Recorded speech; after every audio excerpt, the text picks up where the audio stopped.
Hello and welcome. Kidnapping, terrorism, food insecurity. These are some of the challenges faced by Nigerians when this administration came to office in May 2023. With the Renewed Hope agenda, Nigerians look to President Bola Tinubu and his team for answers to the nation's security challenges. Have these hopes been met? How far along are we 1 year later, and what do we need to do to secure Nigeria? Over the next 2 hours, we will sit down in conversation with subject matter experts as we go in search of answers to the questions. Where were we 1 year ago? Where are we now? And what's the way forward? Our aim is to deepen the Nigerian conversation. We'd like to hear from you at home as well. If you've got questions for the panel or comments about the conversation, we'd like to hear them. You can engage with us using the social media details on your screen. This is the first year, a town hall production by Daria Media, which is brought to you with the support of the MacArthur Foundation. My name's Camry Apollo. I'll be your host for the conversation along with my colleague, Zainab Balogun Olowu. She will handle questions from our audience here in the studio and from you at home. But before I introduce my panel, we will hear from Dr. Kole Shettima, Country Director of the MacArthur Foundation. Thank you very much, moderator, and welcome to our viewers from all over the world and those who have joined us this morning. On behalf of the MacArthur Foundation, we are very happy, very excited to be part of this process. It's a process where we support a number of government institutions and civil society to improve the quality of governance in our country. And I'm happy that this morning we are here to discuss one of the key important issues in the minds of all Nigerians, in fact, all over the world. It's an issue that all bothers us as well. And thank you very much for this opportunity. Thank you. Thank you very much, Dr. Shettima. Now, I know you're expecting me.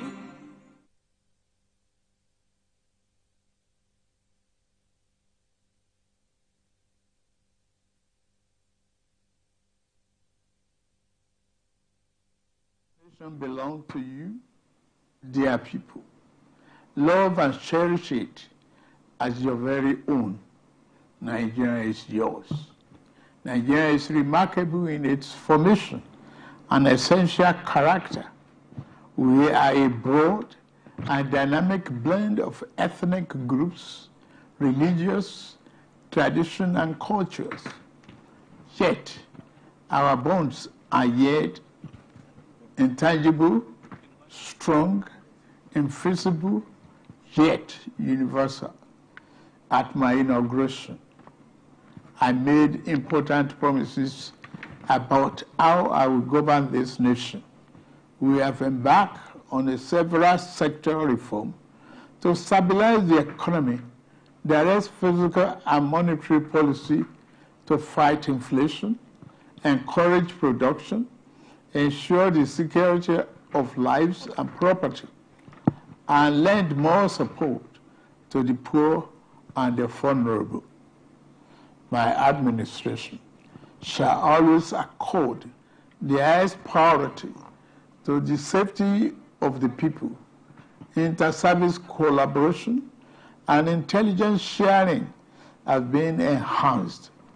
Our service chiefs have been tasked with the vital responsibility of rebuilding the capacity of our security services. Here, I salute and commend our gallant security forces for keeping us safe and securing our territorial integrity. Many have paid the ultimate sacrifice. We remember them today and their families. We shall equip our forces with the ways and means needed to perform their urgent task on behalf of the people. We can only achieve our better Nigeria through courage, compassion, commitment as one indivisible unit. I promise that I shall remain committed and serve faithfully. I also invite all to join this enterprise to make our beloved nation into its better self. We can do it. We must do it. We shall do it. I wish you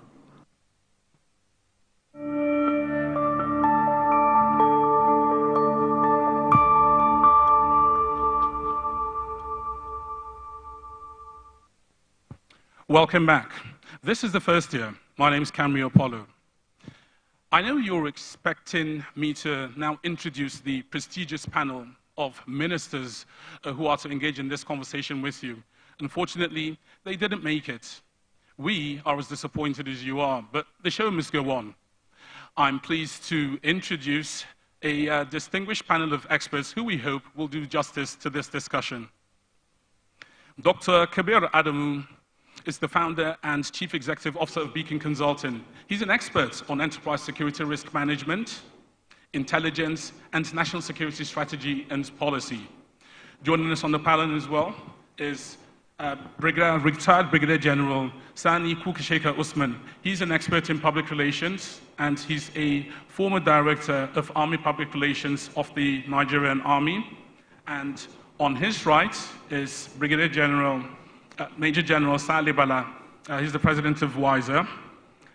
And on his right at the very end is a Group Captain Sadiq Garbashew. He's a private security and defense expert. He's also a former head of security at The African. Thank you so much for taking the time to be with us this morning to talk about something which is very, very heavy on the minds of millions of Nigerians. Welcome. Welcome once again. Thank you, Kambi. Thank you so much. Thank you. Now, in his renewed hope agenda, President Tinubu identified 7 core areas that he says, if properly implemented, if implemented strategically, these targeted interventions can change our situation for the better. Now, the 7 key areas are to, number 1, bolster security forces, to also redefine our military doctrine and practice, also to secure critical national infrastructure, achieve peaceful communities, secure our borders, and integrated identity management. This is a serious one. We'll come to these as we go through the conversation. And also international collaboration, and finally to reposition the police. These areas, he says, if properly implemented, will change our situation for the better as far as security is concerned in Nigeria. Now, my first question goes to retired Brigadier General Sani Kukasheka Usman. You've been a spokesperson for the Army, so we're hoping once again to benefit from your skill at communicating what's actually going on so that we can get the necessary understanding and succor that we feel. There's a lot of fear in the land, lots of uncertainty, many pockets where there's hardly any presence of governance. So naturally, Nigerians are concerned. What's going on? I'll ask a very direct question. Is Nigeria at war with crime and criminality? Well, thank you very much for having me. And I think the short and long answer to your question, the answer is yes, but an undeclared war. However, given the happenings, particularly recently, you can understand that we have had, and we are still having security challenges that over 2 decades ago, you wouldn't have ever imagined that this country will experience such. Take, for instance, the insurgency manifested by the activities of Boko Haram and its various splinter groups. Now we have the banditry, kidnapping. I'm not even talking about cybercrime and a host of others, such as secessionist agitations under normal circumstances. A nation that is so endured, so blessed, that has fought civil war to keep, it together as one united nation. Some of these security challenges, we shouldn't have been having them to the unprecedented level as it is. Take, for instance, we had instances where Boko Haram coveted some part of our territory, declared a caliphate, and now we have bandits, extorting, constituting an authority over certain, areas of our country. So invariably, when you look at it, what do you call a war, or what do you understand by war? Definition is declaration of violence against, the state. And yes, the state has responded in different measures for obvious reasons. Take, for instance, the fight against terrorism and insurgency. There were complaints of human rights abuses and all the rest. And the same thing with banditry and kidnapping, to the point that the previous administration had to declare them as terrorists so that they can be dealt with appropriately using the necessary caliber of weapons. Hence, they also possess higher caliber of weapons as against previous instances where they were using small and medium arms. So take or leave, we are at war, but it has not been declared. Okay. Second follow-up question, how do you rate our capacity to prosecute what is clearly on our table right now? Are we doing the best we can as a country? I'm not just talking about the military. Well, the capacity is there, but I think the thing is that there are certain missing components when you are dealing with security challenges of this nature. Take, for instance, the terrorism and insurgency. You tend to, or rather we tend to, emphasize more on the kinetic aspect, more or less the stick aspect as against the stick. But the truth is that when you are putting counter-insurgency measures or counter-terrorism measures, the kinetic aspect or the military component of it, or coercive as it is insignificant compared to other components of dealing with the insurgency. Take, for instance, if you are putting it on the scale of 100%, the non-kinetic aspect, the kinetic aspect is a little bit, maybe between 35 to 40%. So what happened to the 60%? And that is where the missing link is. But it is not just insurgency, even other security challenges. Take, for instance, banditry and kidnapping. Some of them, they have their root causes from, competition for limited resources. And to what extent are you addressing those issues? Because there is a limit to which the security agencies can perform in dealing with these security challenges. Okay. So what happened to... Pardon the interruption, General. We'll pick it up from there. Let me just hold you there for now, because we'll unpack some of these other tangential issues as we go along. I'd like to come now to Dr. Achebe Adamu. The ability to procure arms and ammunition, we've seen this. This conversation has been present in the media space for quite a long time. We've run to friends in the hope of securing ammunition, arms and munitions to prosecute our war on insecurity. We've met with disappointments. That's been changing gradually in some certain areas. But recently, the president signed the DICON bill, Defense Industries Corporation of Nigeria bill, into law, and I believe over $1 billion has been expended so far in deals with Turkey, with India, with the United Arab Emirates. So the whole idea is to build our capacity to manufacture weapons here in Nigeria and build it up to about 40%. Should we attain this 40% capacity to produce our own munitions, what do we expect? How do we expect this to impact the current war on insecurity? What are we to expect?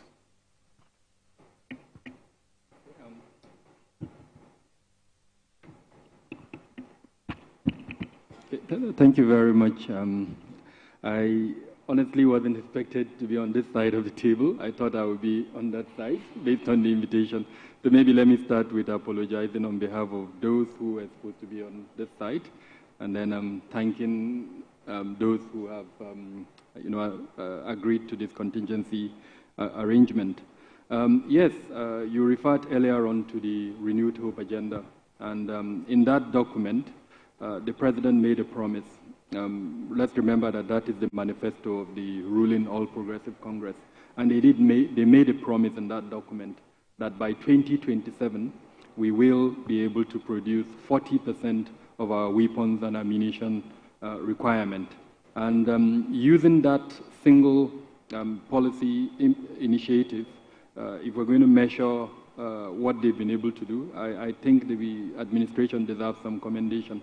Immediately after the president was sworn in, he did visit India, United Arab Emirates, and then I think Turkey, where on all of those three occasions, he signed partnership agreements with those countries. And then, of course, the DICON bill that you spoke about, those are the necessary, the foundation that would allow us to achieve this policy imperative of producing 40% of our requirement.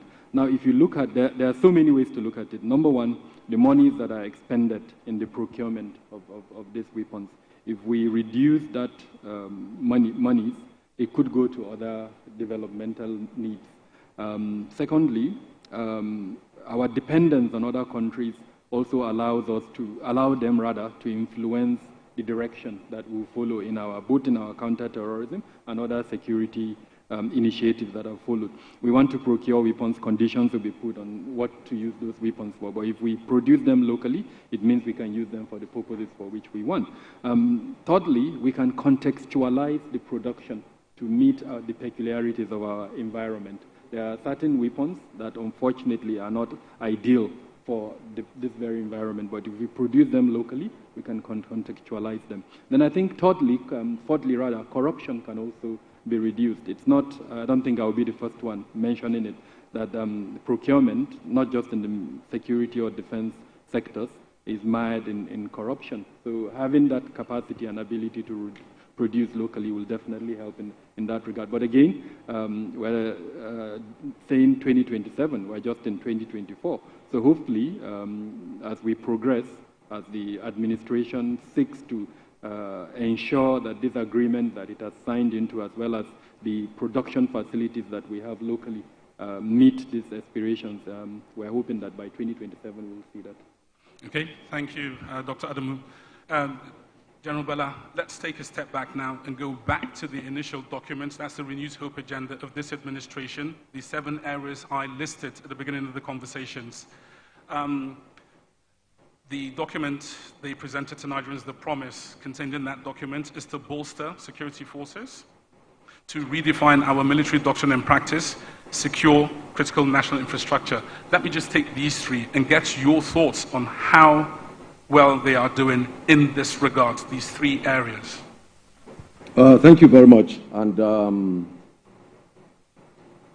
I think this is the core of the conversation, because I have an infantry background, and I know holding the ground is the most important aspect of any operation. The need for boots on the ground, which is primary in every scheming of an operation, is the foremost factor. Then you talk about arming and equipping, and also the follow-on of the logistics, to feed and sustain troops in operations. So it's really a huge field. As much as the conversation is about really bolstering the capacity of the Nigerian Armed Forces to be able to deal with the very spiraling, protracted violence we are seeing all across the country. The first thing to talk about actually is how much of the humans who do the operations are on paper and actually on the ground to do the fighting. I'm aware that even before this government, there have been efforts actually to recruit more personnel with the intent to deploy them for the operations. But how these personnel are deployed and how also the economy is able to adequately arm and equip this personnel to be able to be appropriately deployed to deal with the irritations that we have is the question. Fourth generation, as any student of the War College will tell you, is actually a factor of the assessment of the threat and the economy of the nation. because there are realities. Insurgencies or terrorism, in our war colleges, we teach them, we tell our students that they are called the long war. I quickly give an example when I'm speaking in a place like this, because it could be controversial.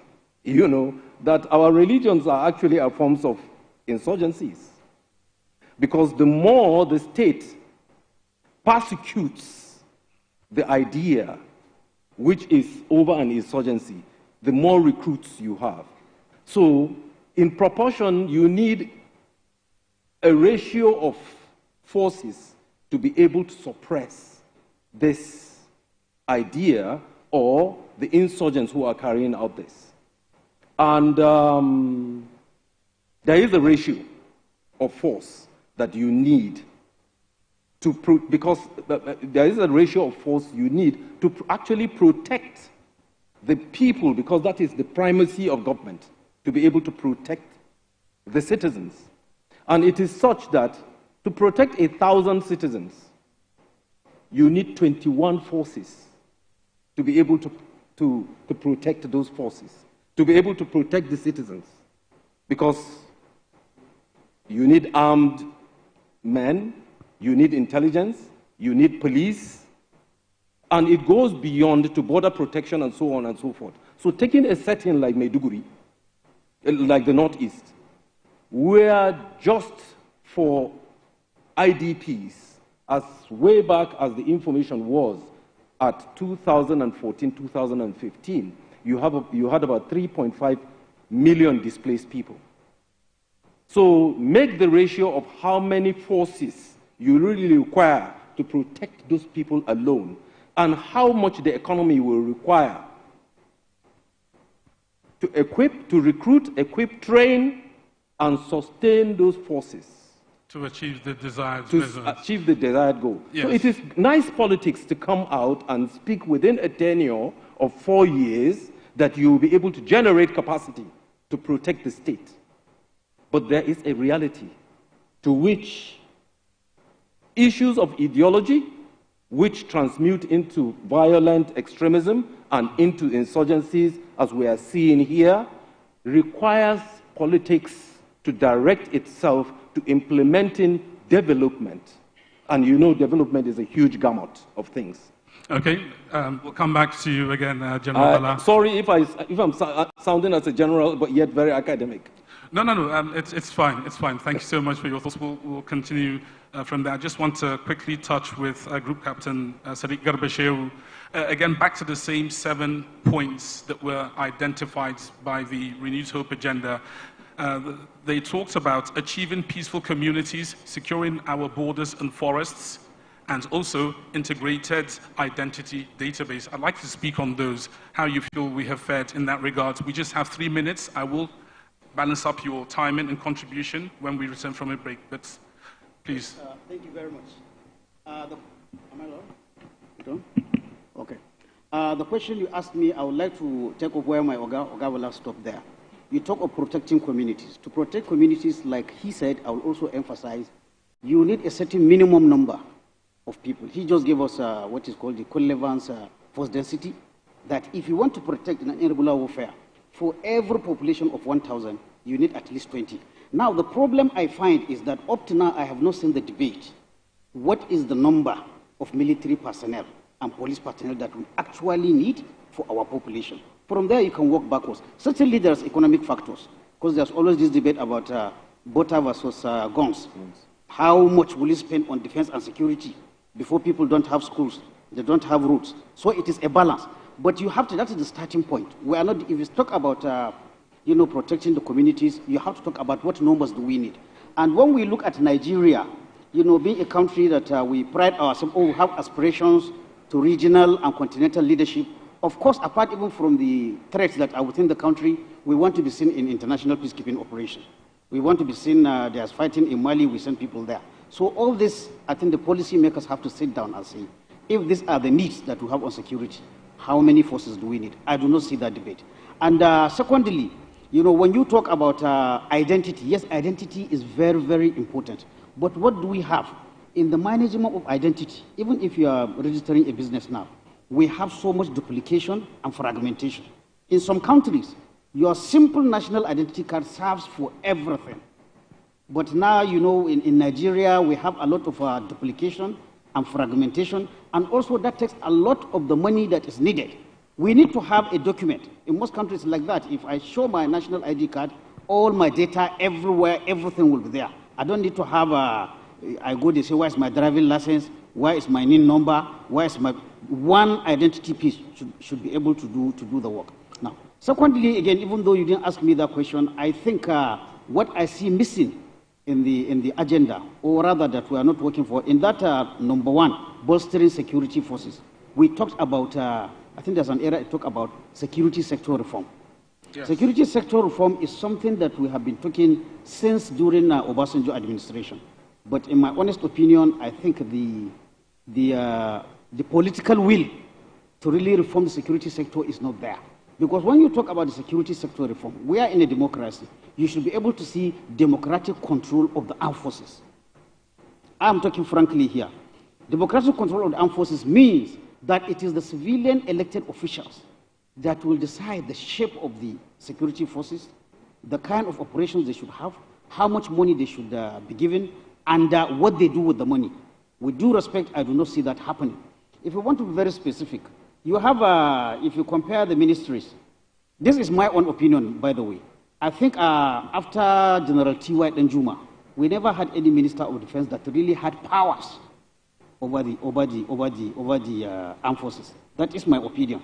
Because you have a minister, but the power or the control he has over the armed forces, others can be debated. We've seen, it didn't start with this government though. Even the ministers that served under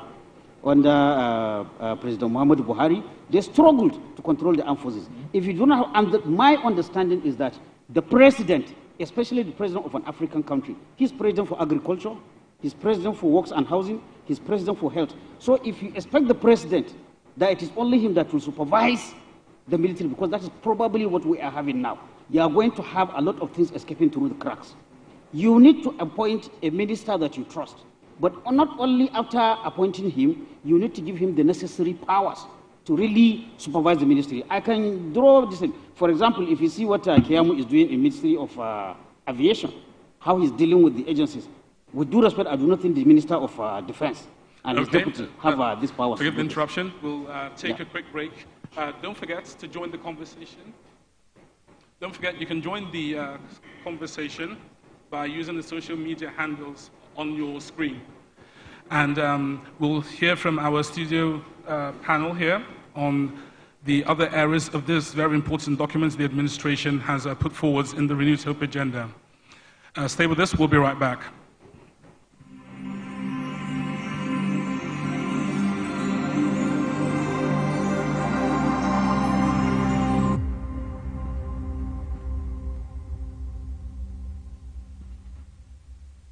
You are running a constitutional democracy.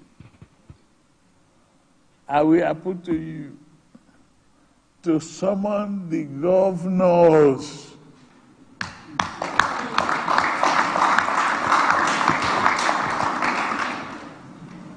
Summon them, call them up.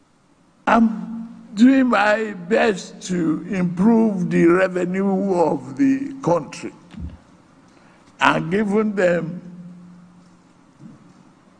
their due.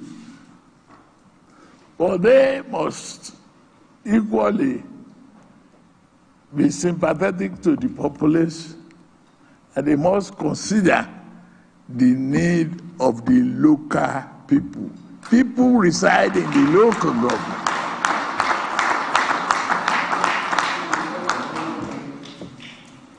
People are in the local community. That is where they reside. That is where they feed. That is where they garden. That is where they cook. That's where they farm. If the local government are not free and leaders Don't hang on to the number. We have 774 local governments. It's just a number. Is it effective? Is it reaching the real people? Who is being held accountable for this money?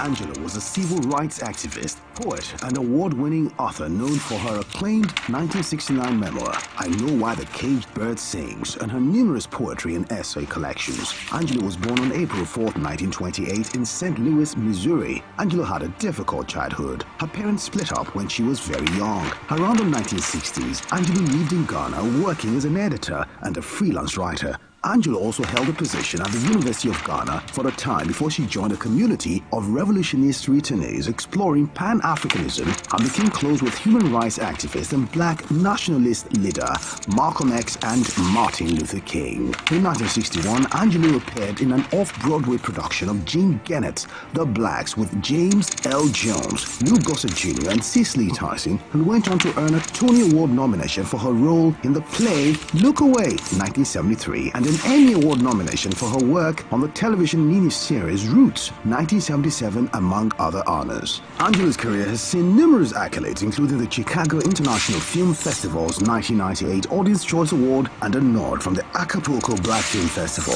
in 1999. Ladies and gentlemen, can I have your attention, please? If you have questions you'd like to... several books.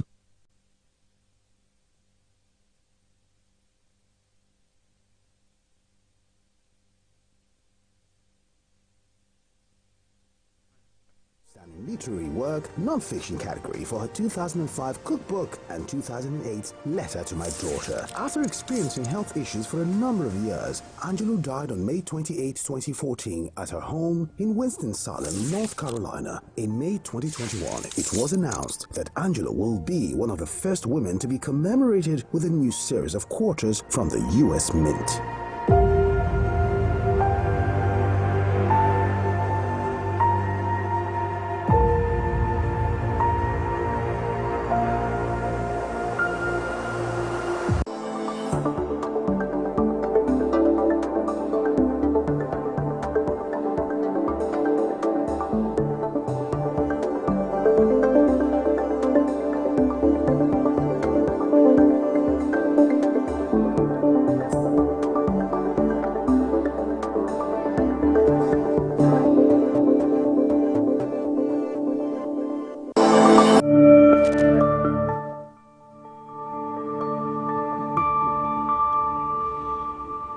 Welcome back to The First Year, a Dario Media production that's brought to you with the support of the MacArthur Foundation.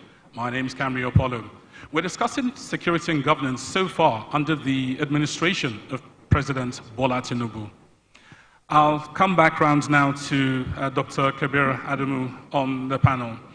So, Dr. Adamu, we've had a look at the Renewed Hope agenda and the areas, the strategic areas the agenda intends to address to give us the security we deserve in our country. Now, I would like to hear from you.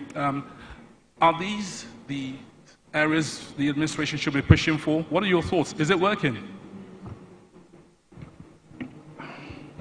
So I would answer from two points of view. Looking at the policy imperatives as stated in the Renewed Hope agenda, I'm quite delighted with what has been mentioned, with the President's statements, some of which you highlighted earlier on, and then that at every opportunity he gets, he mentions. Just a few days ago, on the issue of oil theft, he gave a very clear directive, and I think that's the kind of political leadership that we need. So from that point of view, I'm quite delighted. However, sadly, when you look at the numbers unfortunately are not looking too good. I do have in my company an intelligence unit where we put numbers together.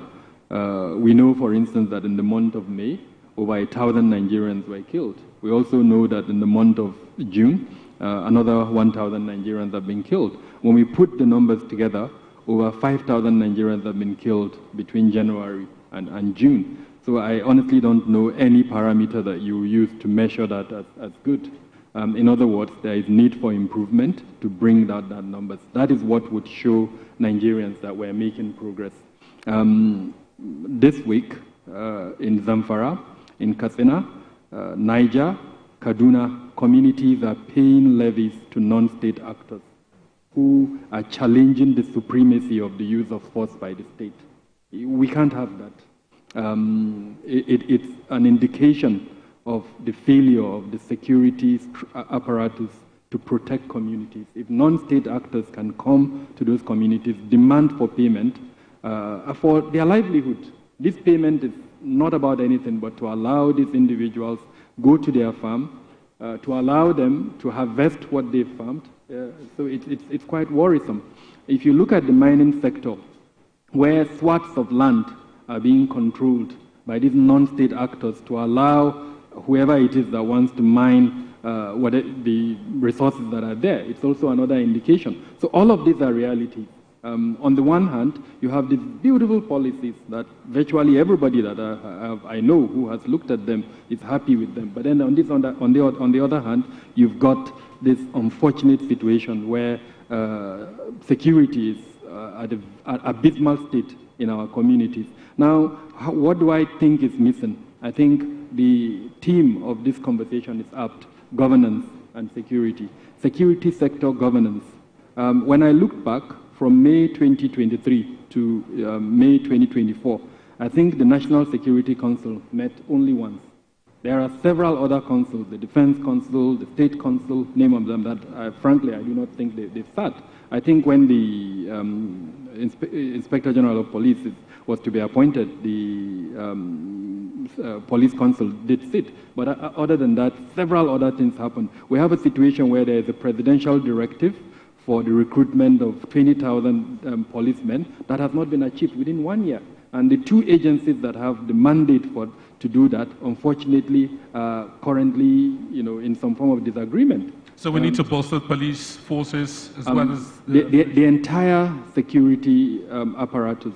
The policy imperative is to enhance the capacity of our security organizations. Capacity can be looked at from different angles. One is the number of persons that would be recruited. Number two is the equipment repository that they need, financing, and several other things. So all of these are key things.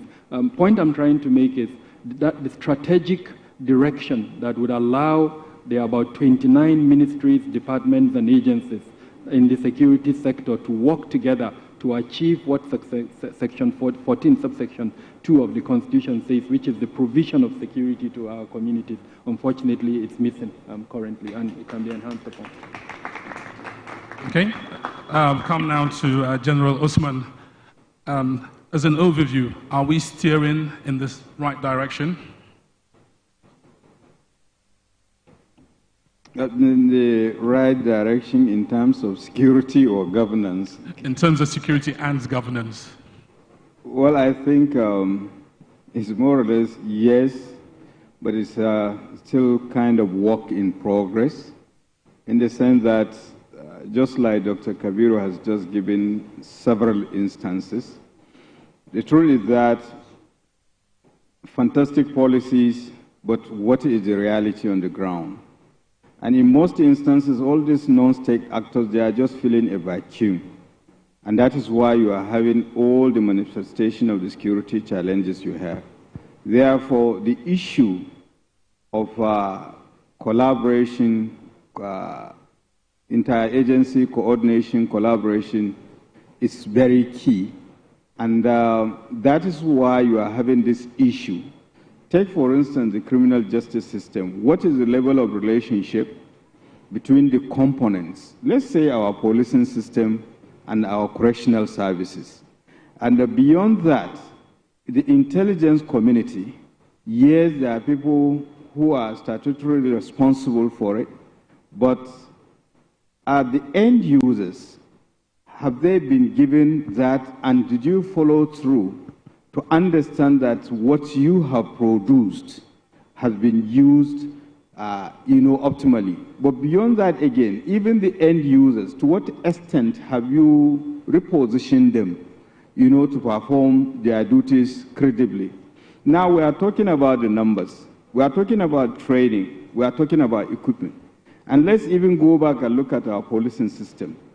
Within the last 25 years that we have been enjoying democratic governance, to what extent have we invested in our policing system? Now, I am privileged to have been to several countries, many, and I realize there are certain countries without armed forces, but there is no single country in this world, including the Vatican, that doesn't have a police force, a policing system. So what happened to our own? It is the neglect of the policing system over time that brought about the problems that we are having. So you can think of us being on the right direction, but we are not there yet. Take, for instance, so many policies, the community policing. Where is it? And Kabir has talked about whenever you are talking about policies and all this right direction, the starting point is the legal framework. There are encumbrances that need to be unbundled. If you look at the Nigerian police force now, you have the police council, which is a constitutional provision. To what extent has it has it sat over the last 10 years or 20 years? Then you have the Ministry for Police Affairs. Then you have the Police Service Commission. Then you have the force headquarters. So this kind of thing, they are, encumbering the performance of these people. So if you are talking about right direction, you have to look at those impediments that prevent people from moving, or achieving the desired goals and objectives, even if they are moving on the right direction. But I'm just using the policing force. But then you look at the other components of the Nigerian society, because whenever you are talking about security challenges, it's predicated on three things: the political atmosphere, the economic atmosphere, as well as the social well-being of the Nigerian society. Because these things are complementary. To what extent, I have said, we are thinking about components of Nigerian society. To what extent have you empowered an average Nigerian for him or her to have a sense of belonging, to understand that he or she is an equal partner in dealing with security challenges in this country? This is the issue. So the two go hand in glove. It goes back to the issue of governance.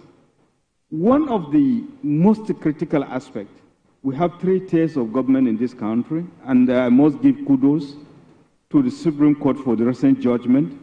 We have the federal government, we have the state government, we have the local government system. We all know it, that the local government system is comatose. It only exists in issuing citizenship when you are going for recruitment or when you are going for employment. And I made mention of the fact that all these non-state actors, they are always filling a vacuum. Because security challenges that started at local level could have been dealt with before you push it to state. The state will overwhelm the federal government. Even the, the banditry and kidnapping, it is the simple, hardest farmers' conflict that was mishandled. Had it been that the local government system is working, the people of Dansa, where it started, could have dealt with it before it snowballed into. The same thing with insurgency. Take, for instance, what happened in 2009. The military were called during President Yar'Adua's time. They dealt decisively with it. The kingpin, or rather the Boko Haram leader, was arrested, handed over. But what happened? Extrajudicial killing. So these are some of the things until, over-educated, we are still having it. So basically, when you are talking about the right direction, you have to also put other components in place, particularly the taking into consideration the God-given resources of this country. It is not the mineral. What makes Nigeria great is the human resources. But unfortunately, we have not harnessed it and empowered, educated, to a level that could contribute in dealing with these security challenges. So we are going, but at the same time, so much needs to be done in that regard. Thank you, General Usman. We'll come to General Bala for his input, overview. What are your thoughts, and based on what your two colleagues have mentioned? Thank you very much. I intend to put this to the public, that one of the beauty of democracy is that it has invested absolute power and supremacy in non-professionals that make the political leadership over professionals. And power, what power does actually, it either blinds you or deafens you. And you expect, in this sexified phrase of subservience to civil authority, that the professional only comes as a subservient to power, and that a professional is someone to only listen to when you want to. But it is important to understand that the professionals are really the dynamics that process that value of the democratic good for the people. So, since 1999, when I was a young major, from my studies, this is what is progressing. That the political class has total and overwhelming power, knowledge, and command over the professionals. And this is what is eating into the several sectors of our national life. Be it the medical, you have a novice who is probably a lawyer sent into the Ministry of Health, and he tells doctors how they will be paid, how they will not be paid, what medicaments should be bought, what equipment must be bought. And it is worse when you come with this attitude towards the managers of the instrument of violence of any nation. There are people you must, I emphasize that with a loud voice, listen to. Because, not by any fluke, they are the only professionals who at the age of 16, 17, 18 have signed off their lives to the nation. They are fathers, they are mothers, they are uncles. We cry. We are human beings. It is not to arrogate that we are the most patriotic. No, but we are the most that knows what it means to die for someone. So it is important that the political class, for as much as they are non-professionals, in the US today there is a senator that was a Uber driver. That is the beauty of democracy. That is how democracy invests power in otherwise people who know next to nothing about what they are doing. But it's democracy. So it is important as an advisory, I will speak to the benefit of my sector, that the political leaders should please listen to the professionals, allow them to be directed to the proper places to do the right procurement. You don't go and procure arms and ammunition that do not fit the rifles we are using, vehicles that you buy that you even have to import. Has this happened, purchasing ammunition that is inappropriate for the weapons? Absolutely, yes. Without attribution. We have had a history of that. But most of all, I give you an example. You can't have our soldiers, for God's sake, fighting insurgencies in Hilux vehicles. That is an absolute aberration. Because the foremost in any operational planning is force protection.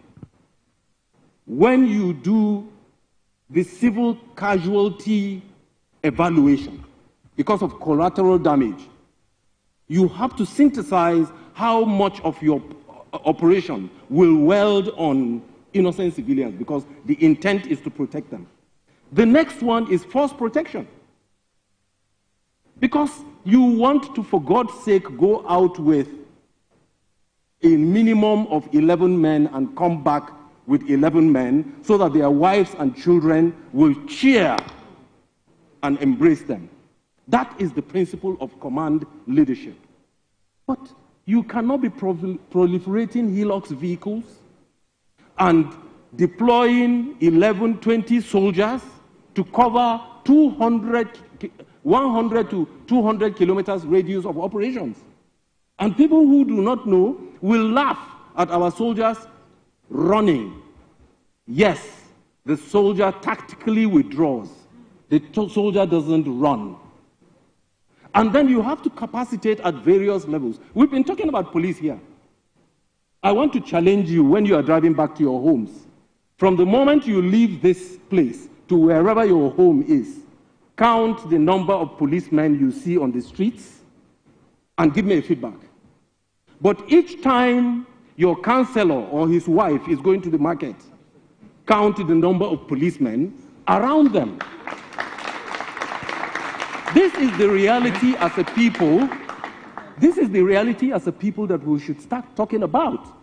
It is okay, my younger brother. General Balak, forgive the interruption. I'm trying to manage the time as best as possible. Okay. We will have enough time to cover some of the solutions going forwards. The cogent points made here, I'm sure, will be taken to the right ears. That's the whole point of this town hall. But let me quickly turn it now to Group Captain Achebe for his overview and inputs. Where can we improve? Sorry, beg your pardon. Before you go on, we just have a few minutes, but again, I will compensate. Please go ahead. Okay, thank you. I will align with my colleagues here who said that, security governance or security, it's not... I think we need your microphone. Okay. And if we could be a bit closer to Can you hear me? Much better. Changing the security situation that is, inherited by this government is not a straightforward race. Sometimes you go forward, sometimes you have reversals, you come back. However, if you want to achieve success in any enterprise, you need to have monitoring and evaluation. Anything that you don't measure, you can never know whether you're improving or not. And here, what I want to see, is given timelines, given deliverables. We have a lot of agencies, including the agency led by Dr. Kabir Adamu here, who keep monthly or weekly or yearly or quarterly records. I think the government should as well avail itself and put those indices to see where are we coming from, where have we gone, and give the people that you have given this responsibility, the responsibility to report back regularly. Here again, I have to come back still to the issue of oversight. When you say in a democracy, you have the security forces, they have their work, but the elected officials, it is their work to oversight. And oversight includes giving the resources that are going to be used for the security, but not only giving the resources, following the money to see every kobo, every naira, was it used as intended? And also in the agenda set up by President Bola Ahmed Tinubu, the issue of reform. He promised that he will continue reforms started by the Buhari administration. I know for a fact several committees have been set up for the reform of the armed forces. Almost all the problems we are talking about today, they are there in the recommendation of that committee. But with due respect, nothing has been done. Again, I talk of, a feeling of lack of political will to really tamper with the security agencies. And the political masters cannot run away from that responsibility. The Nigerian populace, they did not vote for IGP. They did not vote for Chief of Defense Staff. They did not vote for Chief of Army Staff. They voted for these politicians. So it is up to them, to ensure this concept of democratic control of the armed forces, they do it. To ensure that they reform the armed forces, because all this is what I'm saying about reform. Architects talk about form dictates function. The shape of anything should dictate the way what it's going to do. If you look at our armed forces, if you look at our police, it is completely out of shape. for what we are expecting it to do.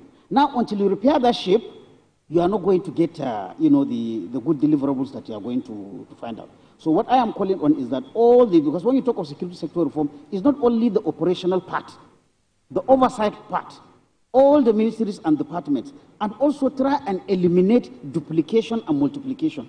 We started this debate with a good proposal that the president has signed, the DICON Act.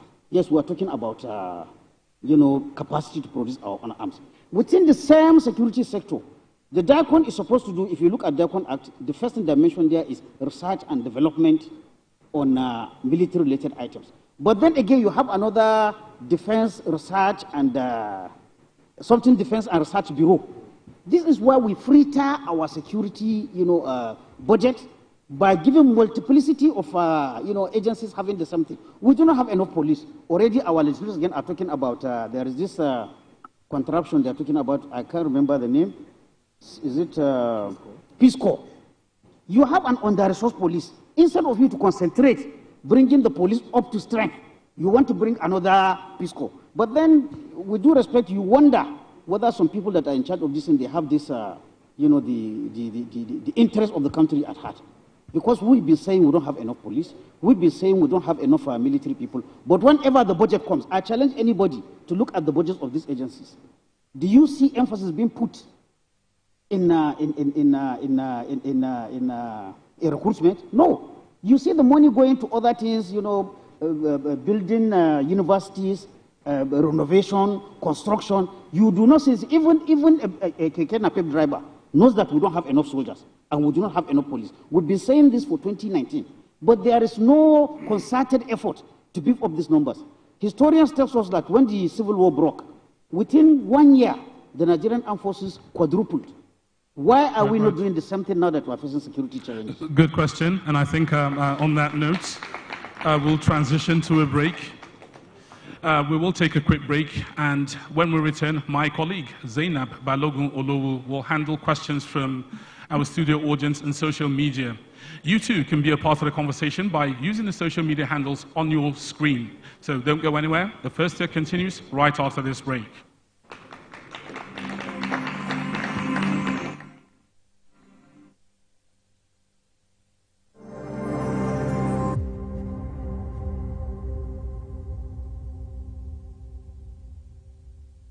Your unwavering dedication to safeguarding lives and maintaining national security is evident in the successes achieved in recent operations, reaffirming our resolve to protect the nation and their country. And with what has happened in Goza and what is also happening in other areas, our operations are going according to plan. And these operations in the Northeast in particular in recent times have targeted the leadership of the terrorist groups. We have depleted their resources and we have also reduced their influence and their support base. The past 12 months, to enhance our against these threats of terrorism, insurgency, banditry and other criminal activities, we have re-strategized and adopted new air power measures in line with my command philosophy, which is to transform the Nigerian Air Force into an agile and resilient force that effectively meets the air power demands of national security in all operational environments. Nigerian Air Force so far has achieved modest yet significant progress in fighting insurgency, terrorism, banditry, oil theft, and other criminal activities in the country.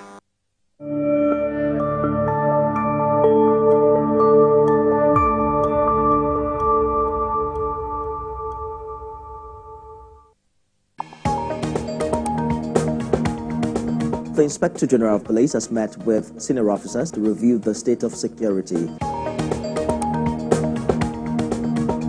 We are continuing our coverage of the arrest of Godwin Emefiele. The Senate has summoned the governor of the Central Bank of Nigeria to properly brief the Senate regarding the state of the economy. President Bola Tinubu has announced the total removal of fuel subsidy. The fresh subsidy is gone.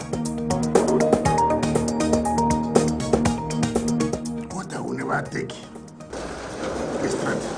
Let's now bring you more development from Ibadan, the your state capital, where an explosion has taken place. Tell us about this incident. TVC News. First with breaking news.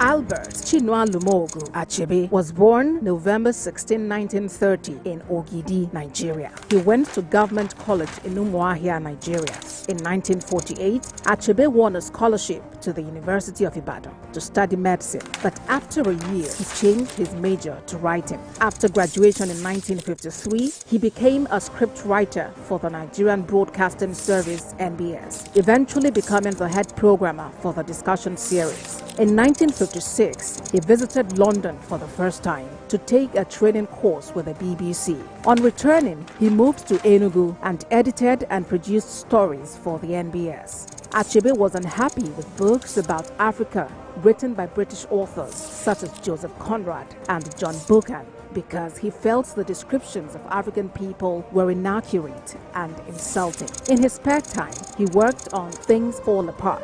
The novel was published in 1958. The book won immediate international recognition and also became the basis for a play. His second book, No Longer at Ease, published in 1960, is set in the last decade before Nigeria achieved independence. In 1961, Chinua Achebe met and married Christiana Chinwe Okoli, and they eventually had 4 children. The third book in the African trilogy, Arrow of God, was published in 1964.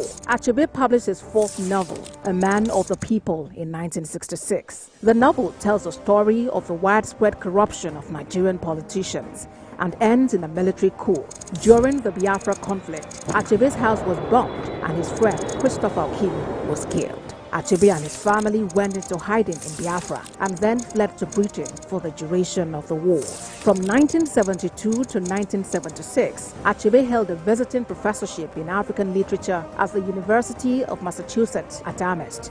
After that, he returned again to teach at the University of Nigeria. He became chair of the Association of Nigerian Writers and edited Uwandi Igbo, a journal of Igbo life and culture. Although he wrote many essays and kept involved with the writing community, Achebe did not write another book until 1988's Anthills of the Savannah. In 1990, Achebe was involved in a car crash in Nigeria, which damaged his spine so badly he was paralyzed from the waist down.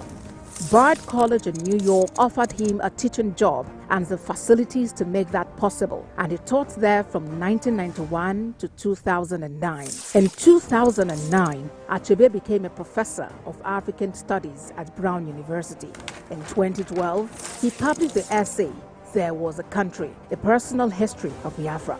Achebe won the Man Booker International Prize for his life's work in 2007 and received more than 30 honorary doctorates. He remained critical of the corruption of Nigerian politicians, condemning those that stole or squandered the nation's oil reserves. In addition to his own literary success, he was a passionate and active supporter of African writers. However, Achebe died in Boston, Massachusetts on March 21, 2013 after a brief illness. He is credited with changing the face of world literature by presenting the effects of European colonization from the point of view of Africans. He specifically wrote in English, a choice that received some criticism, but his intent was to speak to the whole world about the real problems that the influence of Western missionaries and colonialists created in Africa. His life was an inspiration and sentimental to Western culture, promoting customs and values about traditional African society.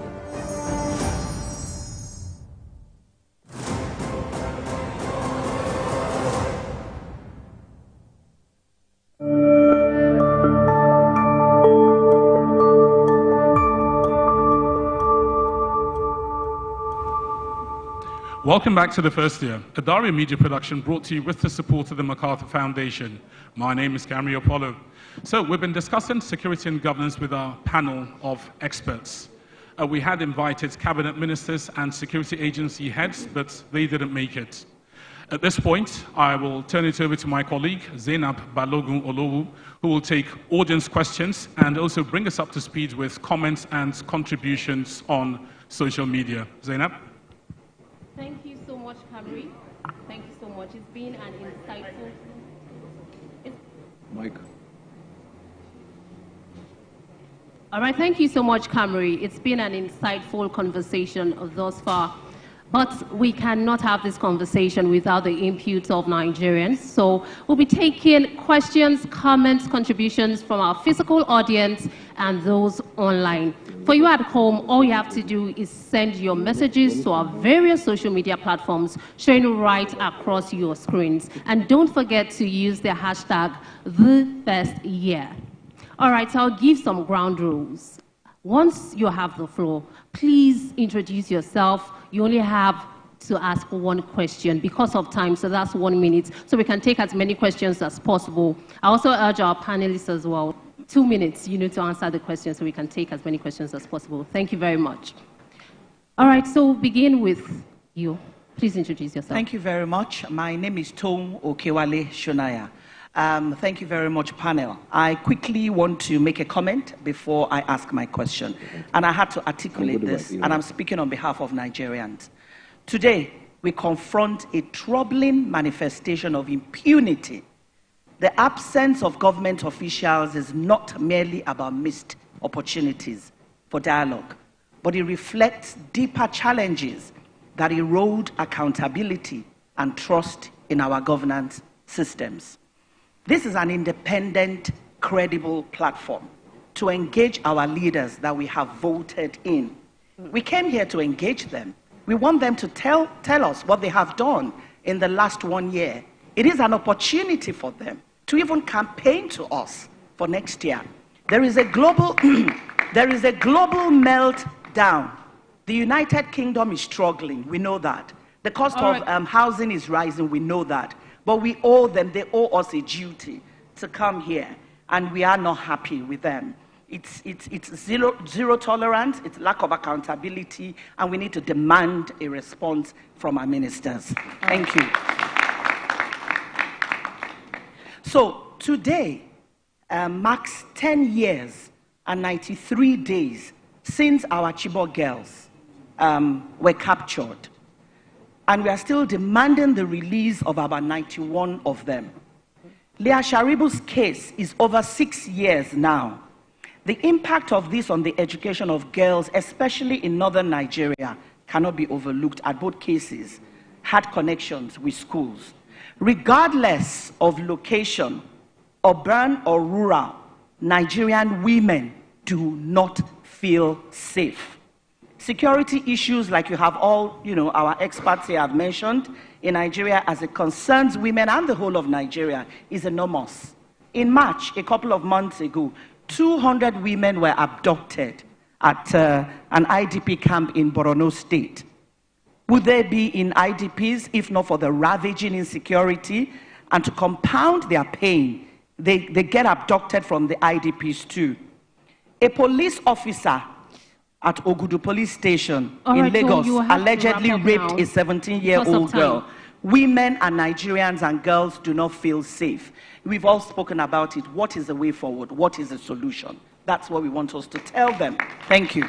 All right, thank you very much. We have someone on that end. Assalamu alaikum. God bless everybody who is here. My question is about the security. These bandits, their places are known. Why didn't the security go there and destroy them instead of leaving them to do what they want? And secondly, security cannot be without people giving them food. And so why didn't the security do something about those people who are providing them with food and ammunition?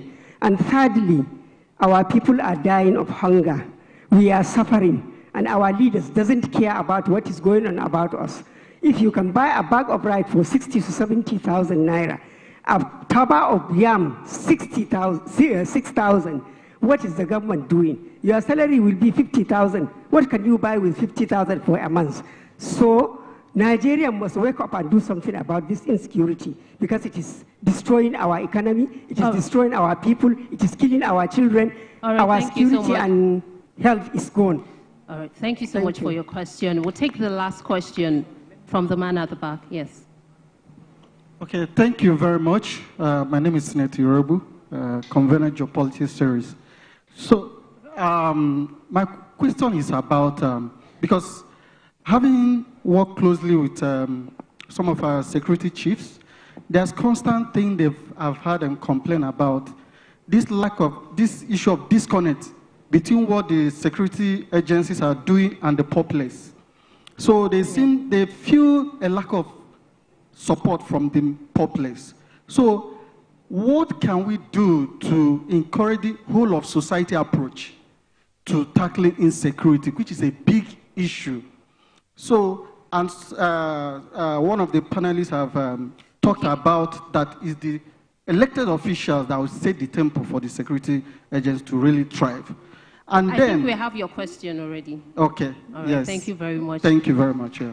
All right. So I'll address the first question. Talking about women in IDPs, what's going on? I'll address that to Group Captain. Yeah. Thank you very much. That question about IDPs, and also it touched on the security of schools. Again, we have to continue telling the government, this issue of providing security, like in the Northeast, we must recognize that almost maybe up to 80 or 90% of the area in the Northeast has been, covered by the armed forces, and there are no longer this. But then the question is, if there are, at most when you look at the research, some people say 2 local governments, some people say 3, some say 4. So you wonder, why can't we concentrate forces and then enter into those remaining local governments? Probably that is where Le Sharibu is and the other children that are there. So I think, again, I still come back to the military should not decide on itself what it will do. The political masters, it is their duty. And I still insist, I see this reticence of the political masters to direct the security forces, do this within certain time limit with the proviso that we have given you the equipment, the necessary to do, then give us results. That is one. Yes. Okay. Okay. So, okay. Go ahead. Okay. So again, on the issue of security of our schools, again, we are paying lip service to this self-school declaration. I am here in Abuja. I have seen fantastic launching by the Nigerian police of self-school. I have seen fantastic launching by civil defense of national police. But in the actual schools on the ground, what do we have about self-schools? Anybody who travels by road, you see a school with no fence, with no gate, in the middle of nowhere. Meanwhile, in Abuja here, we're having launches upon launches upon launches, media call that we have launched this, we have launched that. So please, we have to move from paying lip service to this self-school declaration and actually provide concrete security for our children, because our children are our future. All right, Group Captain. I mean, I would have loved to take you up on that as well. The IDP is talking about that. We see some of these women say they want to go back to their captors because they're not being treated well. And I think that's part of what she was also saying. For that, unfortunately, this is something that has to do with psychology. There's this thing they call Stockholm Syndrome. When a lady is taken even by her ravisher or by her abductor, with the passage of time, some interpersonal bonds get developed between her and this person. Before to her, he was a bandit. Over the years, unfortunately, because we are not able to get her out, he becomes her husband. Whether arranged marriage or forced marriage, he becomes her husband. He becomes the father to her son or to her daughter. So this, linkages. Sometimes bonds are formed because of this long duration in isolation. So we should understand when these ladies say they want to go back, it is not something we should be looking at psychosocial support that we should give them. All right. Thank you so much. I'll direct the next question to Brigadier General Bala. Now, she talked about bandits, she talked about insecurity, and saying people are dying of hunger. Which is the situation right now? What's the government doing about it?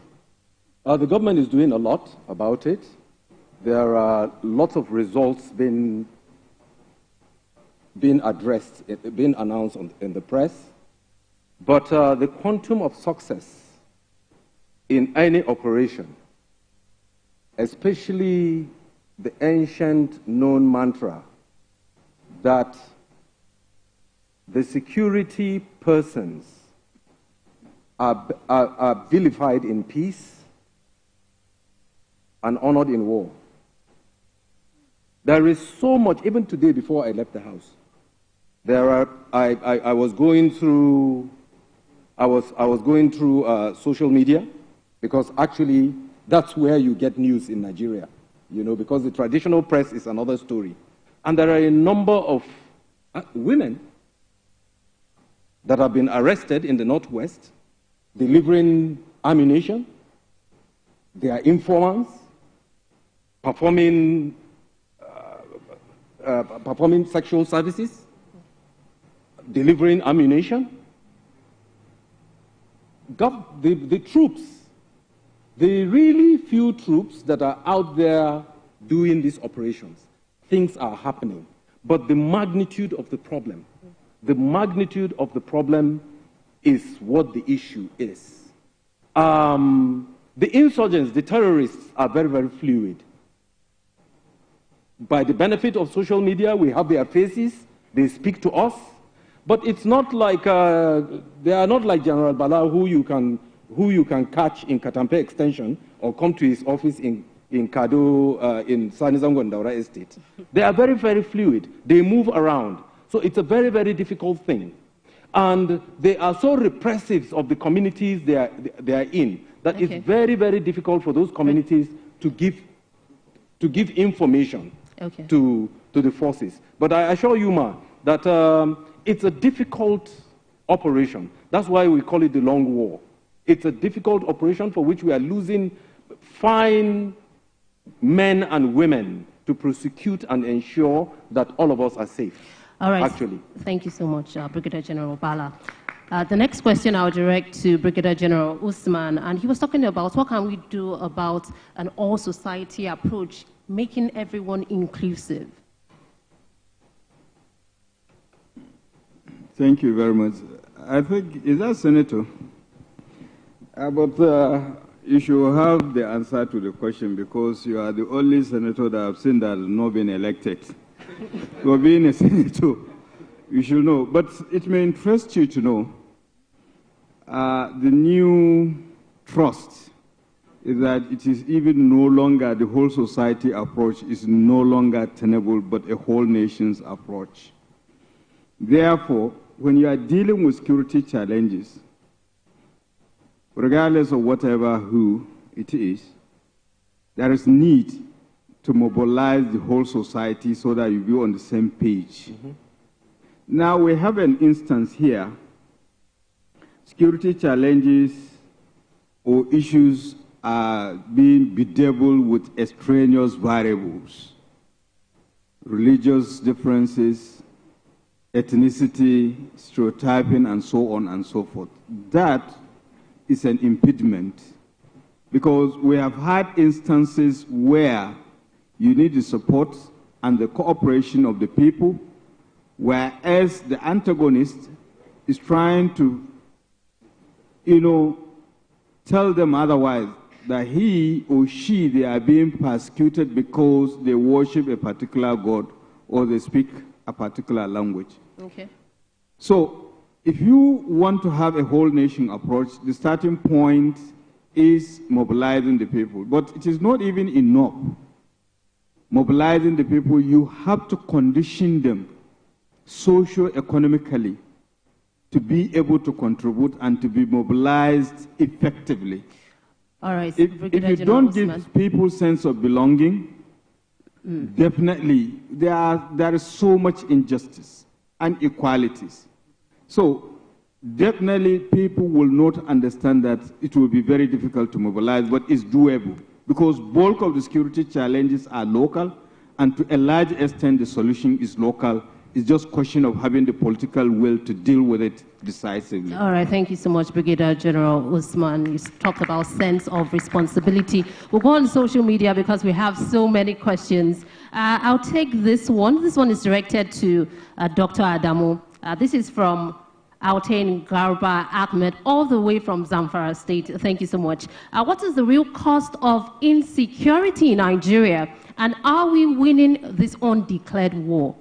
Let me take another one. So we'll come back to the panelists.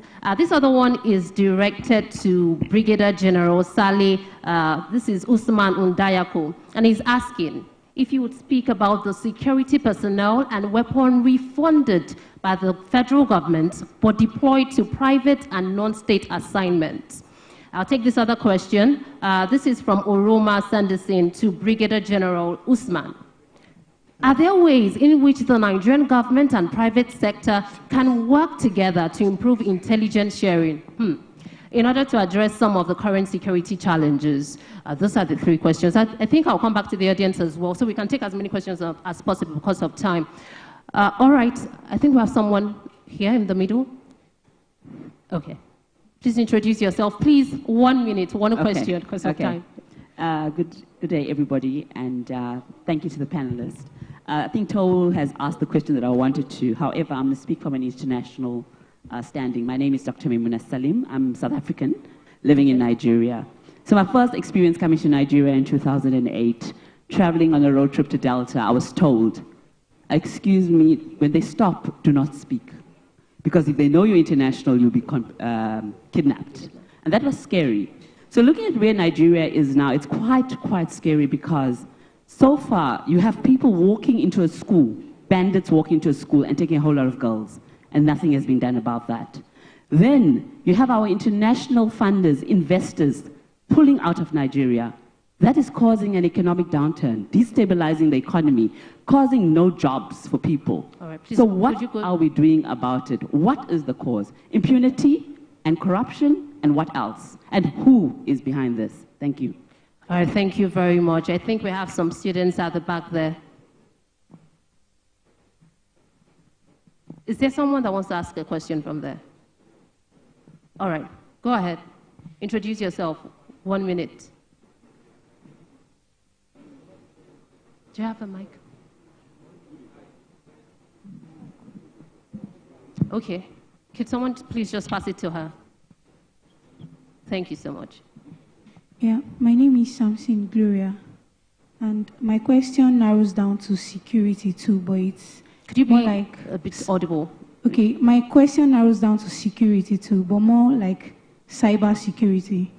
So cyber crime has led to substantial financial losses for individuals, businesses, and governments in Nigeria. So how do you think this can be solved? All right. All right, thank you so much. I think there's a man at the center. Yes, thank you very much. My name is Faiz Muhammad. I'm a public affairs analyst. Please use the mic. Yes, thank you. My name is Faiz Muhammad. I'm a public affairs analyst. My question is to the entire panel, really. Nigeria's multidimensional challenges are well documented. And one could argue that regardless of what these challenges are, whether it's the herder farmer crisis or insurgency, these are issues that we've been facing ever since Nigeria has been in existence. Whether it's during any of the republics or during the military era, these security challenges have existed. Would the panel argue that the capacity, and capacity can be either technical or governing capacity, of successive administrations has reduced to be able to arrest these systemic challenges? Or is the issue more foundational, i.e., is the structure of our governance preventing our security apparatus from evolving effectively to address these challenges? All right, thank you so much. We'll come back to our panelists. I'll begin with you, Dr. Adamu. The question was, what is the real cost of insecurity in Nigeria, and are we winning this undeclared war? Okay, thank you, Zainab. The person who asked that question is in Zamfara, and so maybe I'll try to situate my answer with the circumstances in Zamfara. Okay. To my understanding, part of the reason for the security challenge in Zamfara is poor land use policy by successive governments. There was an attempt to introduce a land use policy, and then in that process, access to resources was denied a certain segment of the population. In an attempt to deal with the consequence of that, they created vigilantes. And those vigilantes with the mindset that a particular ethnic group was behind the security challenge, started targeting that ethnic group. And they also sought to arm themselves. And today we have a monster in our hand.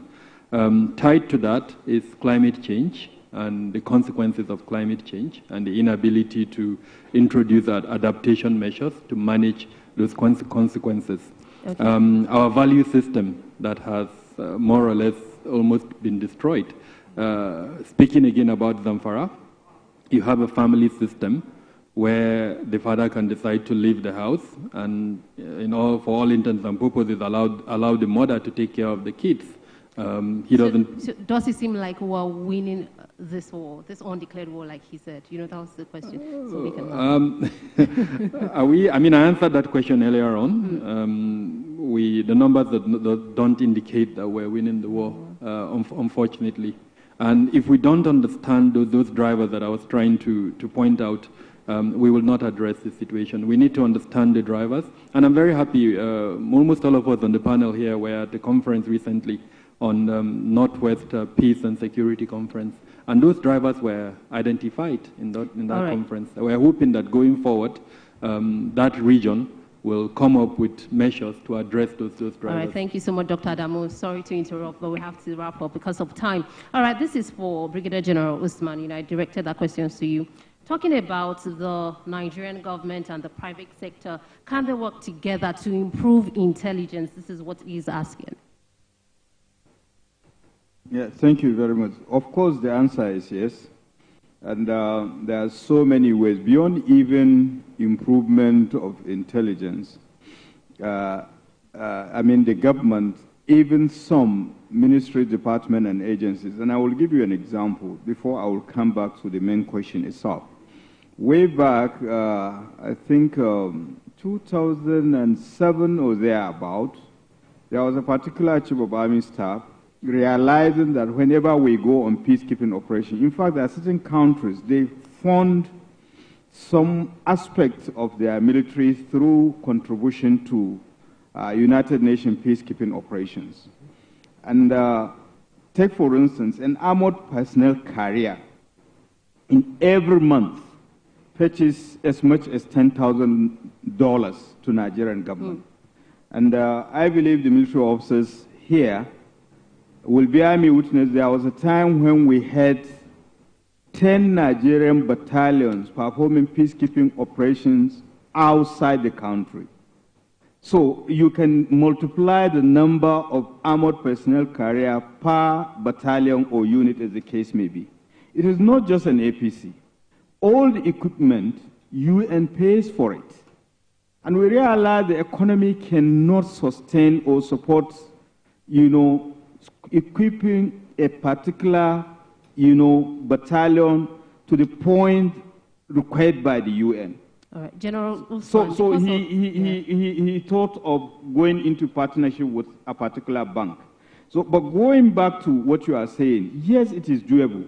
And that is why I kept on talking about, the whole nation approach, because every component of Nigerian society has a role to play. Okay. Take, for instance, the National Union of Transport Workers, they are always, traversing nook and crannies of this country. The military has once gone into partnership with them, especially with troops coming, on leave from the northeast, and several of those bad eggs were arrested ferrying admonition. So it can help. It can help. It can. If you partner with the private sector, to gather intelligence. And there are so many other components of Nigerian society. All right, thank you so much, Brigadier General Usman. Thank you so much. I know that we cannot exhaust this conversation. But I will direct this one to General Sali. I asked earlier, is asking you to speak about the security personnel and weaponry funded by the federal government but deployed to the private and non-state assignments. Thank you very much for the question. This is clear before everybody. I think I about addressed that in one of my interventions. It's all about the political will. There is hardly an IG, Inspector General of Police, since 1999 that came in and his first declaration was was not about withdrawing policemen from non-constitutional duties. But what do we have? You know, even the kind of police, including soldiers that we recruit, have an elitist mentality. I have given this example several times. I will cite it again today. There is a young girl in 2016 that I enabled to be recruited into the Nigeria immigration. By the 4th year of her 11-month training, she had sent me a message. You know how they call us daddy? Daddy, I heard that there is foreign posting. Can you please talk to the CG so that I am posted abroad? It's the same mentality with our beautiful children who were bastardized NYSC. All of our children are in Abuja. And even in Abuja, within the circle. So there is this elitism, okay? And we don't really learn to allow service to actually be for the people. All right. Last one, if you go outside now, or some of you sitting here who are special people, take a conscience vote. How many policemen are driving you? How many policemen are holding your 9,000 pound Gucci bags? All right, we were out of time, really. Because I land on that because to know that the UNDP ratio is 1 policeman to 446 citizens. So if you have procured 1 policeman to yourself, it means you have denied 446 Nigerian citizens of protection. Thank you so much. Thank you so much. I wish the IGP was here, to answer some of these questions as well, but unfortunately he didn't make it. Quickly, she talked about impunity, talked about corruption, the fact that people who travel, foreign people, international, and you come and you hear about kidnapping and the rest of it. What's the government doing about it? I'll direct that to you, Group Captain. You can use the mic. We must accept it from the chief. Quickly, please. That in our national life, whenever they talk about corruption, even when you are abroad, if you are in Nigeria, you have to preach. Sometimes you don't have the answers. So embedded in our endemic security problems is also the issue of corruption. Corruption in that people who are supposed to oversight the military, whether it is in the executive branch or it is in the legislative branch, they end up conniving, to either, sometimes it is not actually even stealing the money. Sometimes it is misapplication. Because, for example, you will find a legislator shouting that there is banditry in Zamfara, there is banditry, but put him in a security-related committee. The first thing he will say, go and build a school with security money in my local government. Or there are some contracts to buy a certain equipment. He will say, I have a friend that has to buy equipment that is not even fit for purpose. So at the bottom of it, there is corruption, and I think everybody can take the blame from the security forces themselves. Sometimes they will tell you that to get, it is as bad as some of the security agencies to get their budgets. They also still have to give something to get their budget. Thank you. Thank you so much. Dr. Kabir Adamo, I'll allow you to answer that question on cyber crime. What's being done? There is a cyber law, and recently, as you're aware, it was mired in controversy when there was an attempt to impose a levy.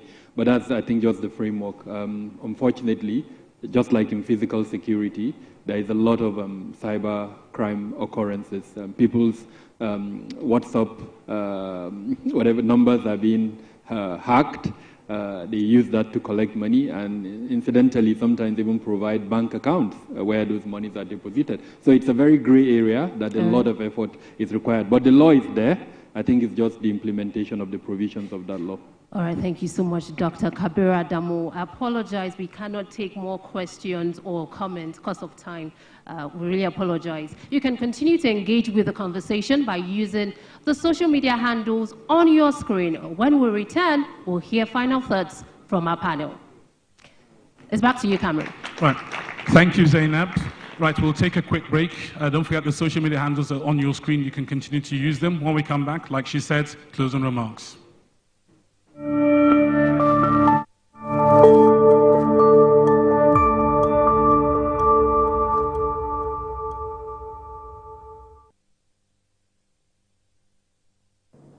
My administration shall always accord the highest priority to the safety of the people, inter-service collaboration, and intelligence sharing have been enhanced. Our service chiefs have been tasked with the vital responsibility of rebuilding the capacity of our security services.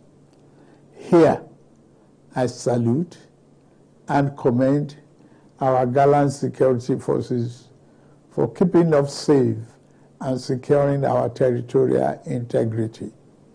Many have paid the ultimate sacrifice.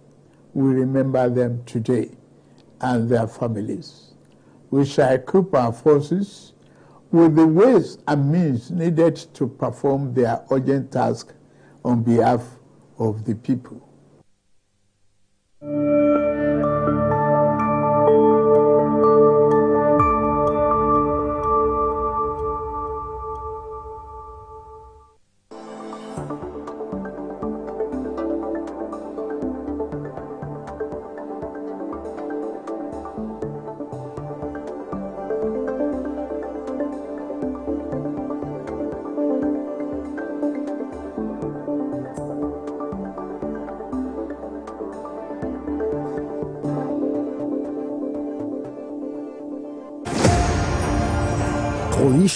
Mandela was born into the Madiba clan on 18th July 1918.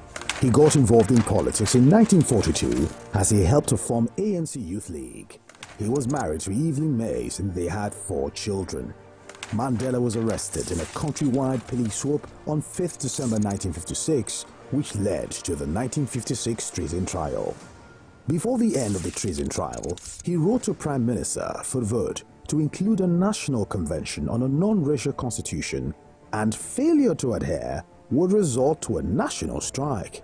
In August, he was arrested and charged for leaving the country without a permit and inciting workers to strike. He was convicted and sentenced to 5 years imprisonment. On 9th of October 1963, he was on trial with 10 others for sabotage in what became known as the Revolver trial. On the 11th of June 1964, Mandela and 7 other accused were convicted and sentenced to life imprisonment. He was later released from its gates on Sunday, 11th of February 1990, 9 days after the unbanning of the ANC and the PAC. Nelson Mandela never wavered in his devotion to democracy, equality, and learning as he immersed himself in official talks to end white minority rule. In 1991, he was elected ANC president to replace his ailing friend, Oliver Tambo. In 1993, he and President F.W. de Klerk jointly won the Nobel Peace Prize, and on 27 April 1994, he voted for the first time in his life. On 10th May, he was inaugurated as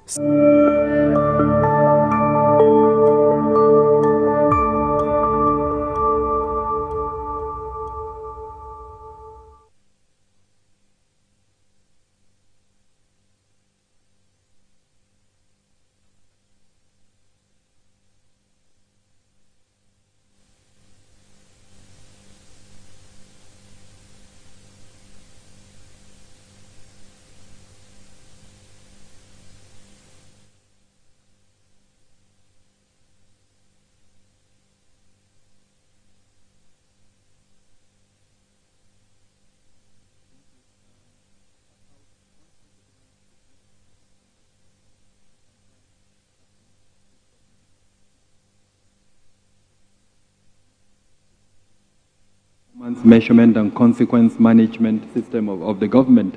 And I think the administration was quite smart in appointing Hadiza Balausman as the person who will drive that process.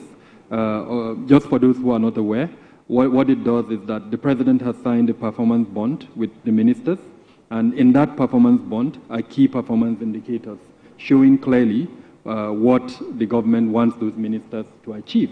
And what Haja Hadiza has done under the Central Delivery Coordination Unit is to divide it into 3 processes. One is she's developed an app that each citizen can engage with to tell, go into a particular sector and tell that system you are happy or you're not happy. If you're happy, these are the reasons why you're happy. So I think the onus is on us again to engage with that process so that we tell the process whether we're happy or not. Again, it's online, it's an app, you can access it and then provide information on that. The second component is she brought together experts, and I'm happy to say I'm participating in that process, especially in the security sector. And then for all the other sectors, there are other experts who are helping to analyze and assess the achievement of those key performance indicators. And then lastly is to give the ministries themselves the opportunity to showcase their contribution. So I think we're making progress.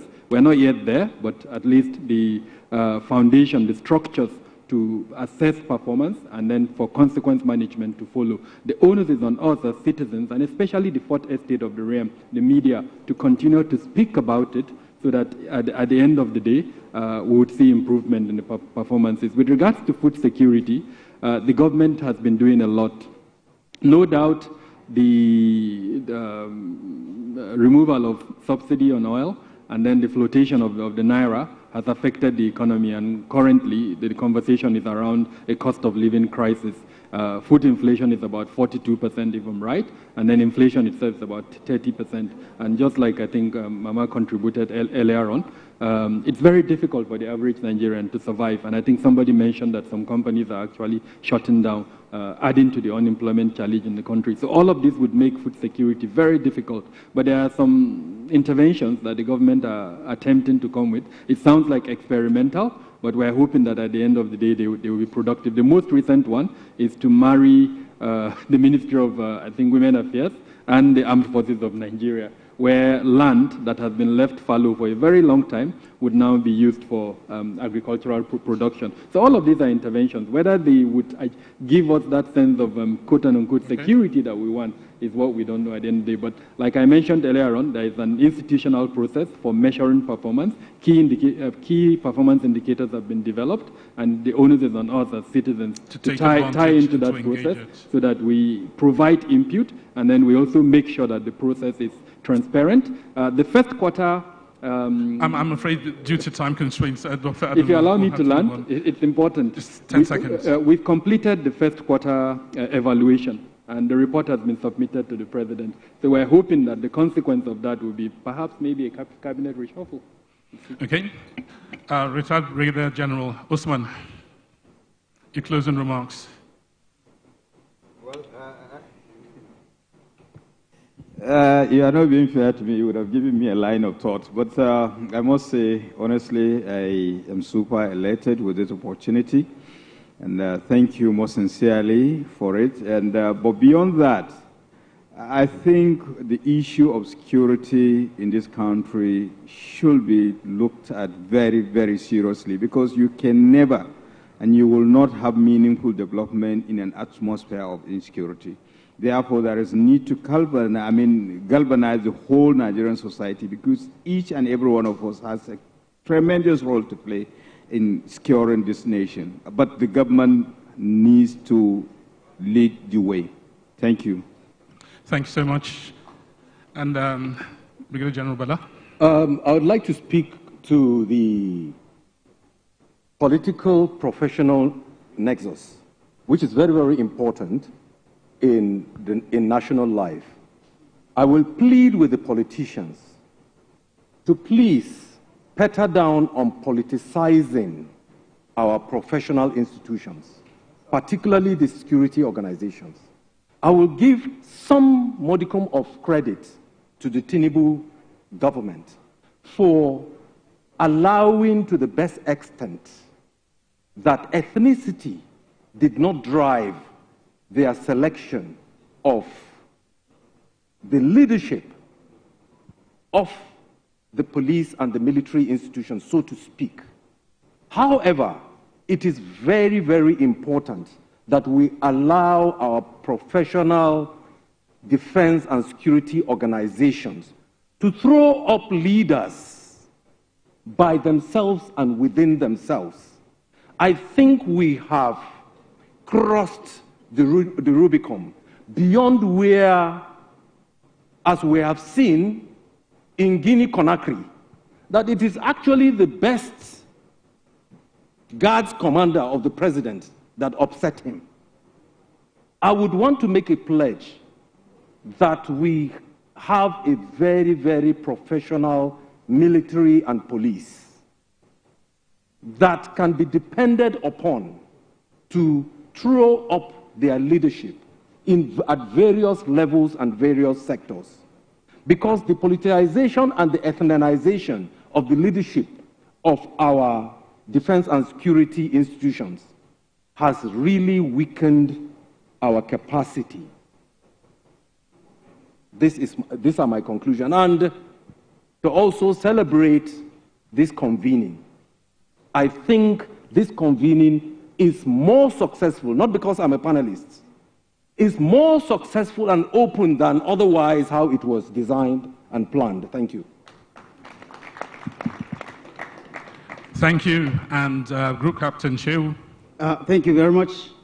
My final point is that the Tinubu administration in the Renewed Hope agenda, page 5 to 10, has set out a very good agenda for itself with regard to security. 7 broad areas, 24 action points, I counted them. So with this document, which is well designed, the government has a way to mark itself. It has set its own marking scheme. What I would like to see is that that marking scheme is being applied.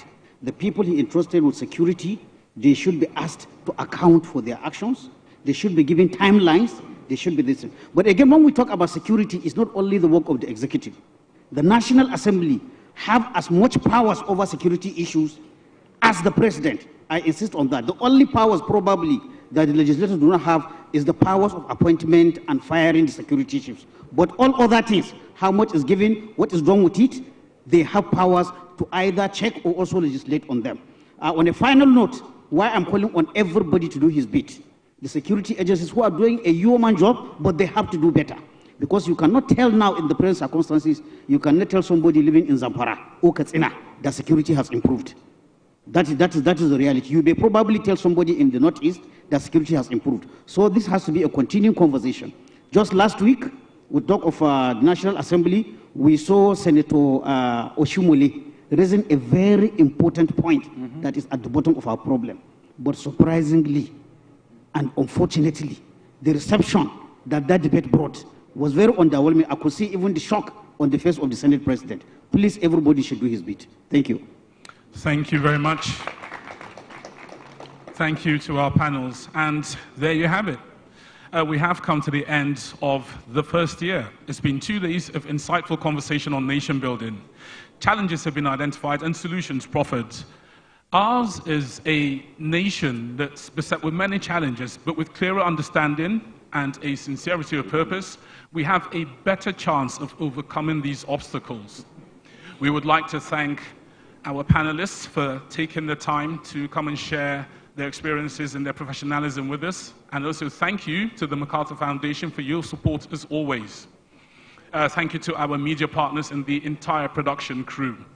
My name's Camry Apollo, and on behalf of my co-host, Zainab Balogun Olowu, the entire production team here at Daria Media, thank you for joining us, and God bless Nigeria.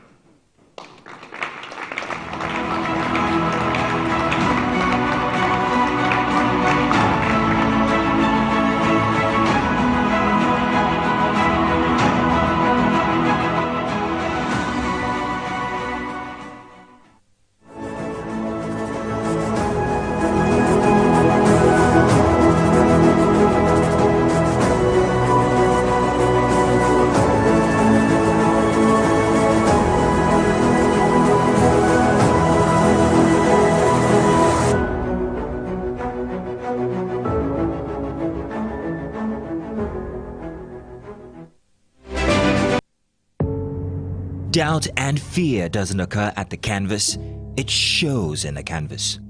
It shows the conation of raw earthen material slabbed, stroked and molded at a pace provided by the doubt and fear.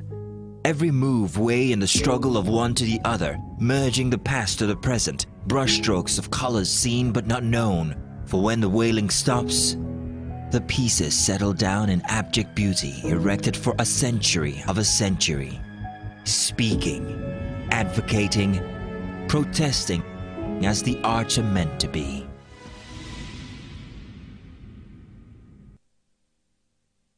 I'm Miriam Lunge. I'm a passionate environment advocate and a published author. I am the